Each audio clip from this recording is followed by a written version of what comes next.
Lalu ketika hamil harus dicek dia misalnya asam sulfat, yodiumnya terpenuhi enggak. Ketika anaknya lahir sampai 2 tahun, ASI-nya terpenuhi enggak. Calon Wakil Presiden nomor urut 2, Gibran Rakabuming Raka menyampaikan permohonan maafnya karena salah menyebut asam folat menjadi asam sulfat sebagai zat yang dibutuhkan ibu hamil. Permintaan maaf ini lantaran beredar luas potongan rekaman video pernyataan putra Presiden Jokowi itu yang kemudian viral di media sosial.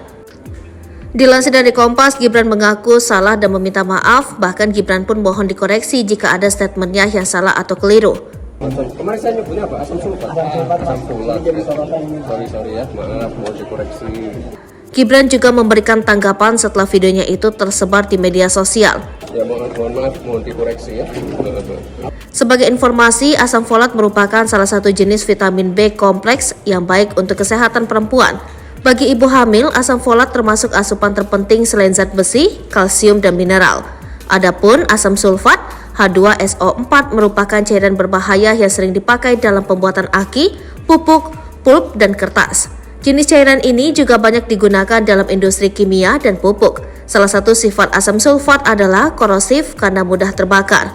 Selain meminta maaf karena salah penyebutan asam folat dan asam sulfat, Gibran juga merespons soal kritik pemberian susu UHT.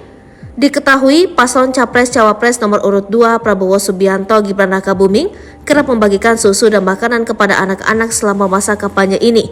Menurut Gibran, bantuan susu itu hanya bagi anak di atas usia 2 tahun. Untuk yang 2 tahun ke atas, kemarin sudah saya sampaikan, tetap fokus ke ASI dan sampai ASI juga. Kalau 2 tahun ke bawah, kalau ASI ya.